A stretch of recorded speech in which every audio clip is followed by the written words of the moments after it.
and welcome to the video for today. So face a little red, it's a little hot, but it is cooling down. But today we are on Magic on the Square in Noblesville, Indiana. There is the courthouse right behind me. So this is a connecting event with a event called Park Palooza down at Forest Park. They have a trolley going from this event to the Park Palooza, like back and forth. So there should be like a lot of people coming from one, going to the other, that kind of thing. So it should be good. I'll show you the front of my booth. This is what the front looks like. We've put out the flower bags once again. Look how cute. I forgot my postcards, but that's okay. I'll take that sign off. But this is the pegboard that my dad was in the middle of making. So we got the pegs on there, and the scrunchies look so cute. I only had 6 clean pegs. I have a bunch of them. So there's a bunch of scrunchies like stacked on top of here, like the ones I feel like color-wise go together, or ones that are actually just like duplicates. So there is that. And then I've put the free smell signs up here. So this is what the booth looks like. Super cute. Just like always. I think I need to move this sign. It also keeps falling over because of the little bit of wind, so we'll see where I move that to. But this is just the beginning.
Hello and welcome to the recap in my bathroom. Just ignore her.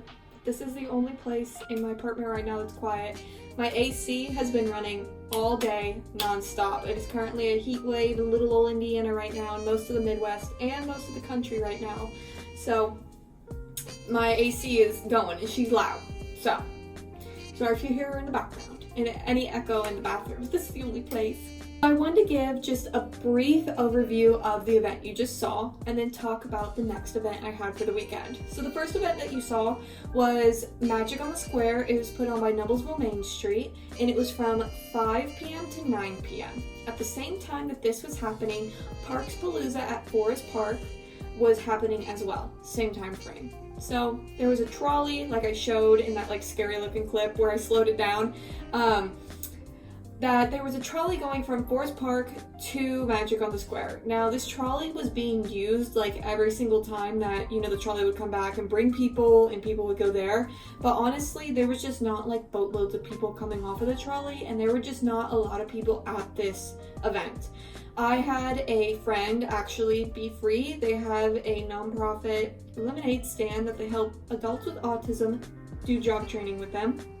And so they were over at Parks Palooza, and they said that they did kind of average, you know, that there wasn't like a lot of people there. So I think that this was, you know, really because of the heat that day, and maybe it just wasn't heavily advertised, but I definitely think it was because of the heat, because it did get a little hot.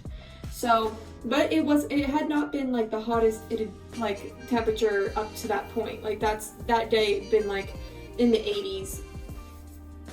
And we had not had that in Indiana yet. So it was pretty hot. I think that was deterring some people. And this event was $50 to vend at. I feel like that was honestly a little steep just for the amount of people that turned out. Now I was able to make a profit of a little over $100, which is good. I want to do that, you know, almost every time, because otherwise I feel like I'm wasting my time, which we'll get into that.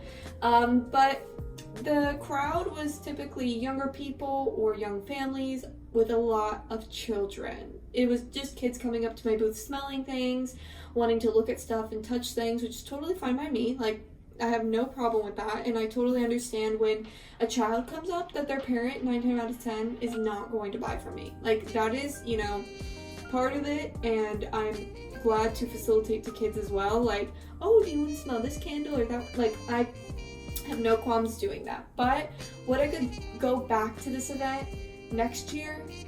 Yes and no. Like, yes, if I have time and if I'm in the area and if it's not going to be an inconvenience. No, because the crowd turnout wasn't very well for a Noblesville event, and also the booth fee was kind of high for the amount of people that were there. So, give and take, yes and no. I can't really give a definitive answer on that one. The next event I did was in Fairmount. It was at Grains and Grill, which is a restaurant in Fairmount. They held it in their parking lot. They had over 80 vendors there, and you're probably thinking, why am I explaining this and not showing any footage? It's like this whole story, okay? The night before, my boyfriend and I were at his house. I accidentally left my charger there unbeknownst to me, but it's fine because my boyfriend brought a charger. But his phone, since his phone jack is like broken, his charging port, he only uses the flat, like USB, like the wireless chargers, okay? I have an iPhone 13 Pro.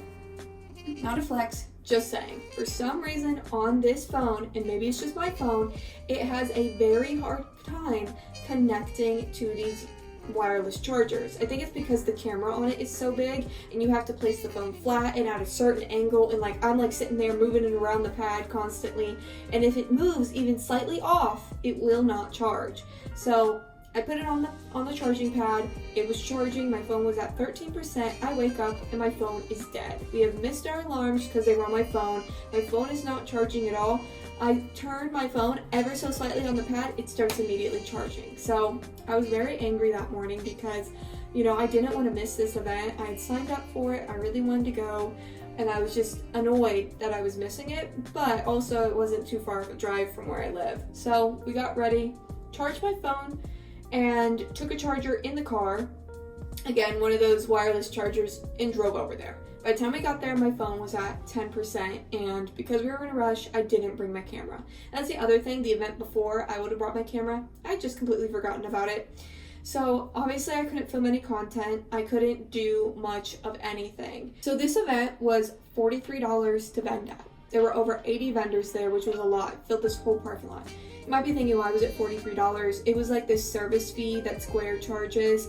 So the person who was running the event wanted the full $40 for the event, so they charged everybody $43 because of the service fee, right? So I paid $43 to vend at this event, and the turnout was okay. Honestly, most of the people there were from like 9:30 to 11:30 because this was absolutely the hottest day I've ever vended outside.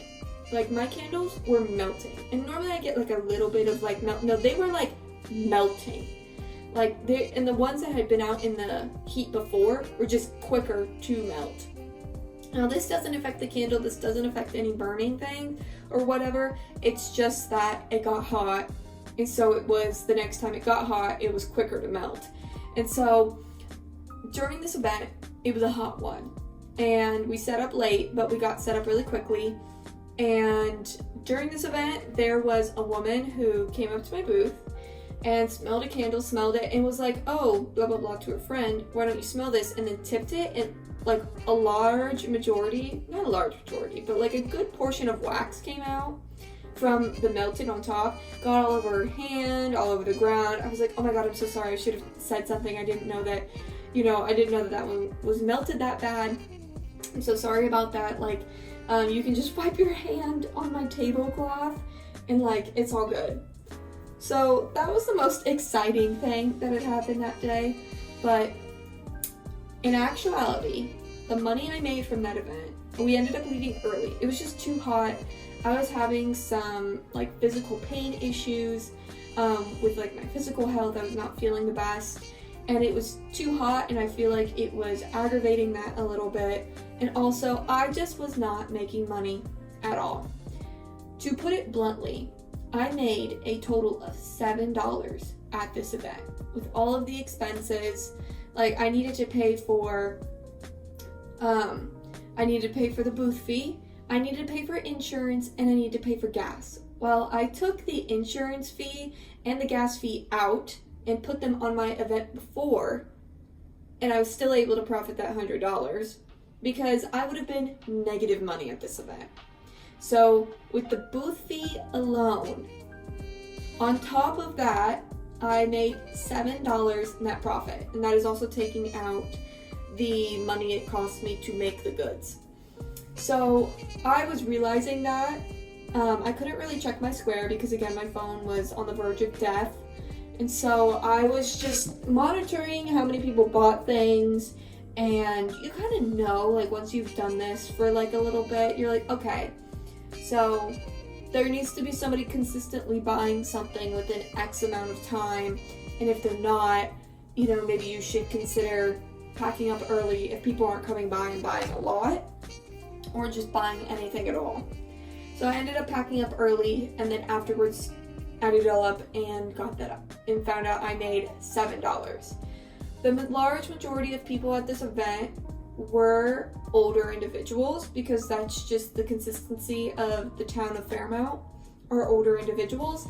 There were some like middle-aged people with kids, but most of their kids were in their teenage years, or like junior high kind of thing. So it wasn't like a lot of young kids, wasn't a lot of young families, which is what I'm typically used to. It was a lot of older adults and older millennials. So would I go back to this event? No, absolutely not.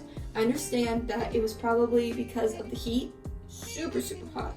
Like I had a little like napkin, and I was like every second I was patting my face off, and I would wait, and then there would be more sweat, and I was patting my face off. Like, it was hot. So I understand that was probably the reason why, but I cannot chance, again, making that little of money at an event that cost me $40. So would I go to this event? No. Do I think that this event was where my target market is? No. So that's another big reason why I wouldn't go. You know, some people probably did really well. Other people, like me, made $7 or less. They did not do very well. It just wasn't my target demographic. It just wasn't in my income bracket that I'm shooting towards, because it's, you know, obviously you have to think about that for your business. Okay, people who can spend money on non-necessities, like everything in my business is, I need to be targeting those kinds of people. And it just wasn't adding up in Fairmount. So no, I would not go back to this event again, unfortunately, because it is semi-close to where I live. So all in all, this weekend was kind of a bust. It really was. It was probably my second worst performing weekend, my first being that time that I made negative money at the Noblesville Farmers Market. So from now on, I'm only going to be at the farmers market, Noblesville Farmers Market, on Saturdays. And if there are any other events on, you know, some people like to do Wednesday, Thursday, or Friday night markets. Like, if there's any other event throughout the week, same thing with Sunday, I will go, I will do it, but not on Saturdays, because I need consistent money coming in. I just did my books today, once again for this month, and realized that, you know, my business is technically not profitable, like right now. If we want to get down to the nitty gritty, I am like $2,000 in the hole. So, but when you think about it, I've made a lot of money that I've spent back. So I'm not feeling like too sad about that. I'm just, okay, I'm $2,000 in the hole. I literally have like around $2,000 of inventory that I need to sell in order for me to be profitable. And so I need to go to events that will actually make me profit and not lose profit from going to it. So, and this year alone, I've paid $13,000 in vendor applications or booth fees.